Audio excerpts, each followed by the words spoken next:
মনে করি রাষ্ট্রের পক্ষ থেকে রাষ্ট্রীয় ইনস্টলমেন্টগুলোকে কাজে লাগিয়ে করা হচ্ছে। রাষ্ট্রীয় সন্ত্রাস একটি রাজনৈতিক দলের বিরুদ্ধে, একটি ছাত্র সংগঠনের বিরুদ্ধে রাষ্ট্রীয় সন্ত্রাস চালানো হচ্ছে। এটা সরকারের দুমুখী নীতি, শুধু তা নয়, দমন নীতিও বটে। আজকে একটা পত্রিকা আপনি লক্ষ্য করেছেন, খ্রিস্টিয়ান ডেভেলপমেন্ট অল্টারনেটিভ নামে সিডিএ, একটা মানবাধিকার সংগঠন, একটা জরিপ করেছে রাজশাহীর ঘটনায়। তথ্যগুলো সেখানে দেওয়া হয়েছে, কিভাবে মারা হয়েছে। তারাও এটা মানবাধিকার লঙ্ঘন বলে দাবি করেছে। সেখানে রাত্রে তাকে কিভাবে টেনে হেঁচড়ে রুমের ভিতর ঢুকে, যেখানে কেউ ছিল না পুলিশ ছাড়া, বাড়ির লোকেরাও সাক্ষী দিয়েছে, সরজমিনে তদন্ত করে তারা এই রিপোর্টটা প্রকাশ করেছে। আর আমাদের যারা দায়িত্বপূর্ণ পদে আছেন তাদের পক্ষ থেকে তো বক্তব্যটা যেভাবে এসেছে, এগুলো কোনো গণতন্ত্রের ভাষা না। দ্রব্যমূল্য নিয়ে আপনি কিছু? এরপরে দ্রব্যমূল্যের কথা আজকে যে পর্যায়ে গেছে, নিয়ন্ত্রণহীন। আওয়ামী লীগের নির্বাচনী ইস্তেহার আপনি দেখেন, সেখানে বলা আছে ওনারা ভোগ্যমূল্য নিয়ন্ত্রণ কর্তৃপক্ষ করে বাজার নিয়ন্ত্রণ করবেন বলেছেন। সে তো ইস্তেহারের পাতায় সীমাবদ্ধ আছে। আবার 10 টাকা চাল খাওয়াবেন বলেছেন, তো সম্ভবত এটা বলছিলেন কিনা 10 টাকার বেশি বাড়াবো, এই ধরনের কোনো কথা। এইটা একটা প্রচারণা। আমি মাননীয় সহকর্মী দৃষ্টি আমি শেষ করব কিনা, তাহলে আপনি পরে বলতে পারেন। ওই সময় এই চ্যালেঞ্জটা করা হয়েছিল নির্বাচনের পরে, যে না আমরা এটা বলি নাই। আমি আপনাদের এই চ্যানেলে দেখেছি ফুটেজটা। আমাদের কৃষিমন্ত্রী মহোদয় যখন এই বক্তব্যটা বললেন, যে চ্যালেঞ্জটা করলেন যে আমরা এটা বলি নাই, তখনই একটি জনসভার ছবিতে বক্তব্যের বয়স সহ বেশি আসলো, 10 টাকায় চাল খাওয়ানো হবে, নৌকায় ভোট দিলে 10 টাকায় চাল খাওয়ানো হবে। তাহলে এই যে রেকর্ডগুলো, এই ইতিহাসগুলো কেউ কিন্তু অস্বীকার করতে পারবে না। আর উনি বলেছে আন্তর্জাতিক বাজারের কথা। আন্তর্জাতিক বাজারে তো সারের মূল্য যা, আর আপনারা যা দিচ্ছেন সেটা কি কম্পেয়ার করবেন না? বিনামূল্যে সার দিবেন বলেছেন। আমাদের সময়ে 5 টাকা 60 পয়সা করে ইউরিয়া সার ছিল। আজকে বাজারে সেই ইউরিয়া সার 10 টাকা 50 পয়সা। তাহলে আপনারা বিনামূল্যে দিলেন না বেশি মূল্যে দিলেন? টেকনাফে, আমাদের কক্সবাজার টেকনাফে এই যে আপনি কার্ডের চমক সৃষ্টি করেছেন, এটা আমি অ্যাপ্রিসিয়েট করি। মাননীয় কৃষিমন্ত্রী একটা ভালো উদ্যোগ নিয়েছেন। 10 টাকা দিয়ে অ্যাকাউন্ট খোলাবেন, উনি কার্ড করে দিয়েছেন যাতে কৃষকরা উপকৃত। এগুলো চমক। কিন্তু আজকে টেকনাফে লোকেরা, কৃষকরা দাঁড়িয়ে আছে কার্ড নিয়ে, কিন্তু সার পাচ্ছে না। তাহলে বিনামূল্যে সার দিলেন না সার সংকট সৃষ্টি করলেন? আমি আর একটু শেষ করি, এই জন্য আমি একটু শেষ করি। এখন আপনি, সরকার তো বিজনেস না, গভর্নমেন্ট তো বাণিজ্যিক প্রতিষ্ঠান না, সেবা। তাহলে আপনি আন্তর্জাতিক বাজারে যদি মূল্য বৃদ্ধিও পায়, জনস্বার্থে জনগণের জন্য তো ভর্তুকি দিয়ে দাম নিয়ন্ত্রণ করা যায়। এখানে মাননীয় প্রধানমন্ত্রী 19 ফেব্রুয়ারি অনুষ্ঠানে কি বলেছেন? সংকট নেই। আবার খাদ্যমন্ত্রী তার পাল্টা কথা বলেছেন যে আমরা 20 টাকা দামে খোলা বাজারে চাল ছাড়বো। সংকটের জন্য বাণিজ্য মন্ত্রী বলেছেন আগামী 3 মাসের আগে চালের দাম কমবে না। আবার আপনারা বলতেছেন না বাড়ে নাই। আমরা কোনটা ধরে নেব? আমার সহকর্মীকে আমি বলতেছি, দিস নট এ প্রবলেম। সারা বাংলাদেশের মানুষ আমাদের যে এই সমস্ত চর্বিত চর্বণ যে কথাগুলো, এগুলো আসলে শুনতে চাচ্ছে না। শুনতে চাচ্ছে না কেননা, যে দ্রব্যমূল্যের যে দাম, দ্রব্যমূল্যের দাম ইটস অ্যান ইউনিভার্সাল ইস্যু। এই মুহূর্তে সোনার দাম কত আছে, জিনিসপত্রের দাম কত আছে, আপনি আপনার ল্যাপটপে, কম্পিউটার, ইভেন আপনার মোবাইলে চাপলে জানতে পারেন। সো বাংলাদেশ পৃথিবীর অন্য একটা গ্রহ না, এই পৃথিবীর আলাদা একটা গ্রহে বাস করে না। ফলে এখানে এই পৃথিবীর অন্য প্রান্তে যা হচ্ছে বাংলাদেশে তাই হবে। আইন শৃঙ্খলার যে পরিস্থিতি ধরেন, আমাদের দেশে যে we are always a frustrated nation. আমরা এই ফ্রাস্ট্রেটেড নেশন হওয়ার কারণে আমরা কি করি, নিজেদের যে অবদমিত অবস্থানগুলোকে সবসময় একটা স্যাড, মানে একটা স্যাডিস ভাব দিয়ে প্রকাশ করি। 4000 লোকের যে কথা বললেন, এই তথ্যটা আমার জানা নাই। যদি তাই হয়ে থাকে তাহলে আমাদের এই একই সময় 5 বছর আগে, 10 বছর আগে কেমন ছিল? আপনাদের প্রতি আমাদের একটা আহ্বান, যে সরকার যখন থাকে তাদের যে ভালো কাজগুলো, কল্যাণকর কাজগুলো, সেই কাজগুলোকে আপনারা প্রশংসা করতে শিখুন। যখন সারের মূল্য ছিল, আপনাদের সময় সারের নিয়ে যে কেলেঙ্কারি, যে কৃষক হত্যার মতো ঘটনা, যে ডিস্ট্রিবিউশনের ঘটনা, এই 1 বছরে তার ন্যূনতম একটা ঘটনা ঘটেনি। বরং এইরকম একটা যুগান্তকারী সিস্টেম মাননীয় কৃষিমন্ত্রী মতিয়া চৌধুরী বাংলাদেশে চালু করেছেন, যেটা এদেশের কৃষকের অন্তরে অন্তরে পৌঁছে গেছে। আপনি আপনার এলাকার যে কথাগুলো বললেন, একই কথা আপনার যদি সাহস থাকে আপনি আপনার নির্বাচনী এলাকায় কৃষকদের কাছে গিয়া মতিয়া চৌধুরীর বিরুদ্ধে একটু শব্দ করে দেখেন তো, ইউ ক্যানট গো ব্যাক, আপনি সেখান থেকে ফেরত আসতে পারবেন না। বেসিক প্রবলেম যেটা আমরা বলতে চাচ্ছি সেটা হলো যে আমাদের আইডিওলজিক্যাল কতগুলো প্রবলেম আছে বিএনপির সঙ্গে এবং জামায়াত ইসলামের সঙ্গে। সে আইডিওলজিক্যাল হলো এই দেশের রাজনীতি, এদেশের মাটি মানুষের রাজনীতিতে বাঙালি জাতীয়তাবাদ দিয়ে বঙ্গবন্ধু শেখ মুজিবুর রহমান যে রাজনীতি শুরু করেছিল সেইটার এগেনস্টে আপনারা কি শুরু করলেন? বাংলাদেশি জাতীয়তাবাদ। আপনারা শুরু করলেন আল্লাহর আইন, দ্য ল অফ গড। আপনাদের দেলোয়ার হোসেন সাইদি সাহেবী বিভিন্ন জায়গাতে বক্তব্য দেন আল্লাহর আইনটা কি। আল্লাহর আইনের দুটো অংশ আছে, একটা হলো ল অফ নেচার, কানুনে ফিতরা, আরবিতে বলে কানুনে ফিতরা, ল অফ নেচার, প্রকৃতির আইন। এই প্রকৃতির আইনটা ম্যান্ডেটরি ফর অল প্রকৃতির প্রাণীর জন্য, গাছপালা পশু পাখি। আর আমাদের মানুষের জন্য সেটাকে বলা হয় তাশরিঈ। তাশরিঈ মানে শরীয়ত, উনারই তাফসির। শরীয়তের যে বিধানটি সেই বিধানটি মানুষ আল্লাহ এমন ভাবে করে দিয়েছেন ইচ্ছা করলে মানুষ মানতেও পারে নাও মানতে পারে। এই যে একটা স্থিতিষ্ঠা মানতেও পারে নাও মানতে পারে, এই জিনিসটা প্রতিষ্ঠা করার জন্য, আল্লাহর আইন প্রতিষ্ঠা করার জন্য আপনারা সংগ্রাম করতেছেন। সংগ্রামের জন্য কি করতে হবে? রক কেটে দিতে হবে। সেই সংগ্রামের জন্য কি করতে হবে? পিটিয়ে দিতে হবে। সেই সংগ্রামের জন্য কি করতে হবে? সন্ত্রাস সৃষ্টি করতে হবে। সেই সংগ্রামের জন্য কি করতে হবে? বিএনপিকে সাপোর্ট করতে হবে। সেই সংগ্রামের জন্য কি করতে হবে? আমরা নারী নেতৃত্ব মানি না, কিন্তু আবার যখন দেখা যাচ্ছে স্বার্থ দরকার তখন আমরা সেই নারী নেতৃত্ব সুন্দরভাবে মানি। এই যে কথা এবং কর্মের যে difference, this is call hypocrisy. Bangla যদি আমরা বলি যেটাকে বলা হয় মুনাফিকি। এই মুনাফিকি রাজনীতির জন্য কিন্তু আমাদের দেশের এই সংকটটা সৃষ্টি হয়েছে। যখন এই দেশে বসে রাজনীতি করতে গিয়ে যদি আমরা পাকিস্তানের পতাকার স্বপ্ন দেখি, এই দেশের রাজনীতি করতে গিয়ে যদি আমরা অন্য দেশের স্বপ্ন দেখি, অন্য দেশের প্রেসক্রিপশন নিয়ে চলি, তাহলে বাংলাদেশের সমস্যার সমাধান হবে না। যে আদর্শ নিয়ে এদেশের মুক্তিযুদ্ধ হয়েছিল, যে বিশ্বাস নিয়ে দেশের মানুষ যুদ্ধ করেছিল, সেই বিশ্বাসের মূলে আঘাত হানার কারণেই আর সমস্যা।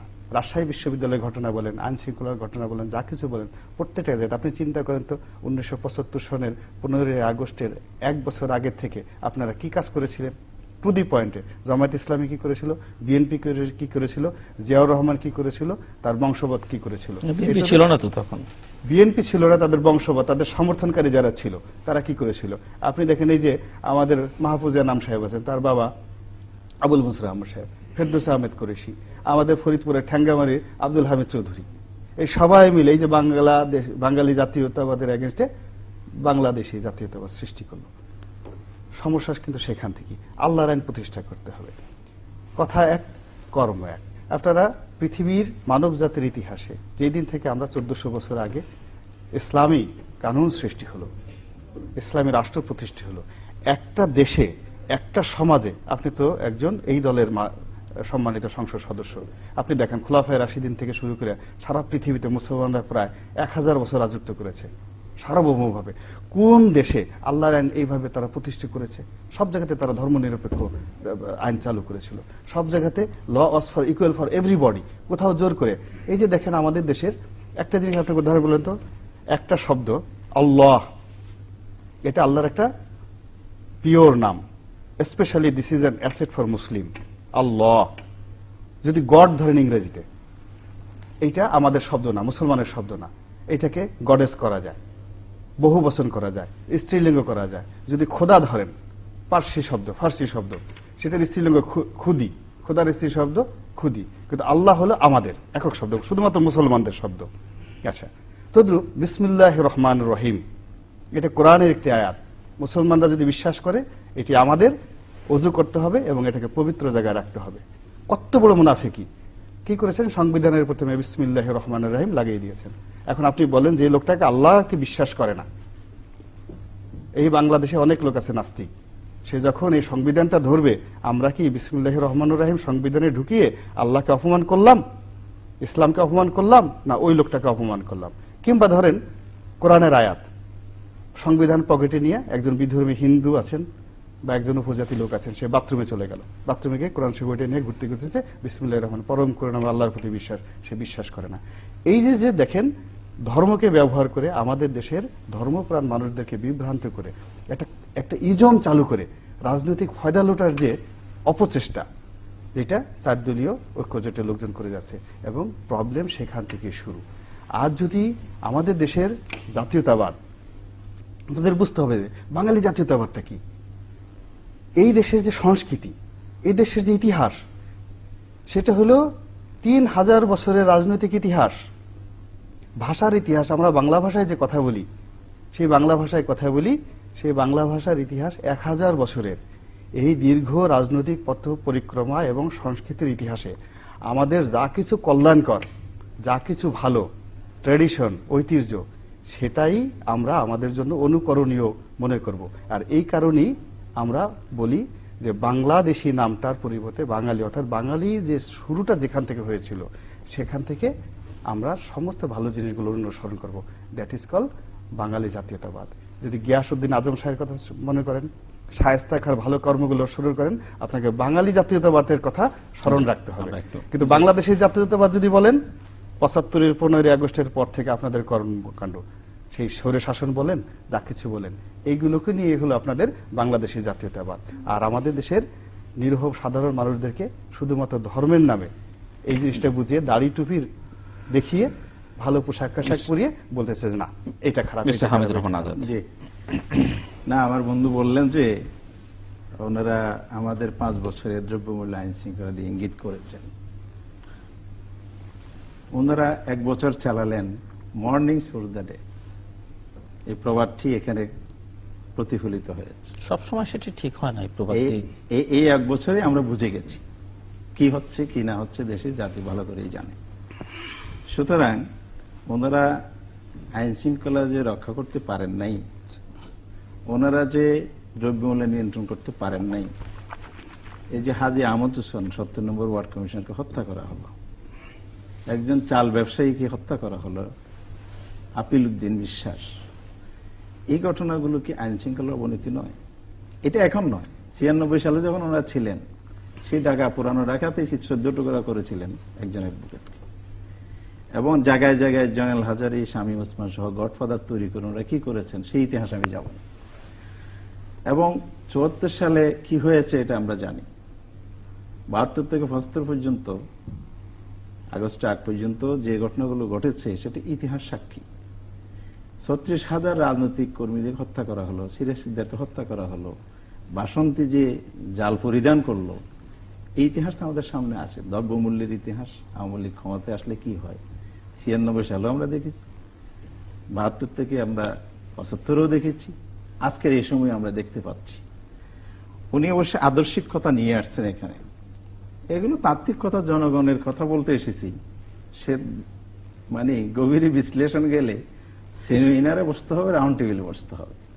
আমি সময়টাকে জনগণ উপকৃত হয় সেদিকে দিতে চাই। বাঙালি জাতীয়তাবাদ ওনারা বলেন, ওনারা অবশ্যই আওয়ামী লীগের মূলনীতিতে বাঙালি জাতীয়তাবাদ আছে, 4 মূলনীতি ওনাদের, আমি দলীয় কনস্টিটিউশন দেখেছি। বাঙালি জাতীয়তাবাদ বলতে ওনারা কি বুঝিয়েছেন? ভাষাভিত্তিক, অঞ্চলভিত্তিক। ভাষাভিত্তিক জাতীয়তা যদি হয় তাহলে বাংলাদেশের বাহিরে তো অনেক মানুষ কথা বলে, বাংলা ভাষায় কথা বলে, তাহলে ওনারা আসাম, ত্রিপুরা, পশ্চিমবঙ্গ সব মিলিয়ে বোঝাতে চান বাঙালি জাতীয়তাবাদকে যদি আদর্শ হিসেবে মেনে নেওয়া হয় তাহলে বাংলাদেশের ভৌগোলিক সীমানা নিয়ে প্রশ্ন আসে। আমরা স্বাধীন বাংলাদেশের আলাদা আইডেন্টিটির উপর জাতীয়তাবাদ এই জন্যই বিশ্বাস করি। আমরা এই 54,000 বর্গ মাইলের ভিতরে যারা যে ভাষায় কথা বলি না কেন, আমরা এই দেশের জনগণ একই জাতীয়তাবাদে বিশ্বাসী। দল, মত, জাতি, ধর্ম, বর্ণ নির্বিশেষে আমরা সবাই বাংলাদেশী। যদি আপনি ভাষাভিত্তিক জাতীয়তায় যান তাহলে তাদের কালচার, যেমন ইংল্যান্ডের লোকেরা ইংলিশে কথা বলে, তারপরে ভারতের রাষ্ট্রীয় ভাষা হিন্দি আছে, বিভিন্ন পাকিস্তানে উর্দু আছে, জাতিতে জাতিতে ভাষার বিভক্তি আছে। তাহলে এই ভাষা হচ্ছে তার সংস্কৃতি এবং শিক্ষার বাহন। সংস্কৃতি এবং শিক্ষার বিকাশে ভাষা কিন্তু গুরুত্বপূর্ণ অবদান হিসেবে মাধ্যমে ভূমিকা পালন করে। উনি যে সংস্কৃতির কথা বললেন, আমাদের সংস্কৃতি মানে পশ্চিমবঙ্গের সংস্কৃতি নয়। তারা যে ইমান আমাদের যে বিশ্বাস কলেমা, ওনাকে আমি ধন্যবাদ জানাই। উনি অনেকগুলো আরবি শব্দ রেফারেন্স নিয়ে আসছেন, শরিয়া আল্লাহর আইনে যে ব্যাখ্যা দিয়েছেন। আমার মনে হয় এই ব্যাখ্যাটা উনি একটু আরো, যদি আমি অনুরোধ আর কি বন্ধু হিসেবে, এটা আর একটু দেখে শুনে দিলে ভালো, নাহলে জনগণ তো ইসলাম সম্পর্কে বিভ্রান্ত হবে। আরো দেবো, আরো সুন্দর করে দেবো। আর জনগণ ইসলাম সম্পর্কে বিভ্রান্ত হবে। আল্লাহর আইনের অন্য কোনো ব্যাখ্যা চলে না। আল্লাহর আইন কোরআন সুন্নাহর আইন, ওহির জ্ঞান, ওহির মাধ্যমে যেটা আসছে এটাই আল্লাহর আইন। এখানে শরিয়ার বিষয়টা কিন্তু আপনাকে আল্লাহর আইনের মূলনীতি এবং পদ্ধতিগত বিষয় দুটো জিনিস আছে। মূলনীতিগত বিষয়টা আল্লাহ সরাসরি কোরআন হাদিস, যেটা ওহির মাধ্যমে, দুই ধরনের ওহি আছে। একটাকে আমি সেদিকে একটু যাই, একটু দয়া করে আসেন। ওহি মাতলু, গায়রে মাতলু বলা হয়। ইয়েস, কোরআন এবং হাদিস এই দুটাই হচ্ছে আল্লাহর পক্ষ থেকে নাজিলকৃত সরাসরি আসমানি কিতাব কোরআন, এবং তার ব্যাখ্যা হিসাবে হাদিস এসেছে, এবং রসুলের জীবনে যেটা কার্যকর হয়েছে সুন্নাহ হিসাবে বিবেচিত, এটাই আল্লাহর আইন, এর বাইরে কিছু নেই। শরিয়ার বিষয়টা হচ্ছে ইসলামের প্রায়োগিক দিক থেকে ইসলামের স্কলাররা কোরআন সুন্নাহর সাথে সঙ্গতি রেখেই যোগ উপযোগী যে ব্যাখ্যা দিয়েছেন। সেই কারণে সকল নবীর কিন্তু দিন এক, ইসলামের মূলনীতি কিন্তু এক, কলেমা এক, কিন্তু তার শরিয়া এক এক নবীর সময়ে সেখানকার অবস্থা, যুগ, সমসাময়িক প্রেক্ষাপটে সে আল্লাহর বিধানের সাথে সামঞ্জস্য রেখেই কিন্তু এই প্রায়োগিক দিকটা কিন্তু এসেছে। এটাকে আবার আপনার একটাকে প্রাকৃতিক আইন, আরেকটাকে শরীয়তের আইন এভাবে বিভক্তি করা, এটা এক্সটেন্সে যারা ইসলামকে ষড়যন্ত্রের মধ্যে ফেলে, যারা ষড়যন্ত্রমূলক ভাবে ইসলাম সম্পর্কে বিভ্রান্তি সৃষ্টি করতে চান, এটা তাদেরই বক্তব্য হতে পারে। দেলোয়ার হোসেন সাইদী সাহেব একজন বিজ্ঞ মানুষ, তার কথাটাই আমি বলেছি। লক্ষ মানুষের সামনে, লক্ষ লক্ষ মানুষের সামনে তাফসীর করেন। তো আমার বন্ধু জানি না কোথায় কি শুনেছেন, তো আমার জানা মতে বাংলাদেশের এত আলেম সমাজের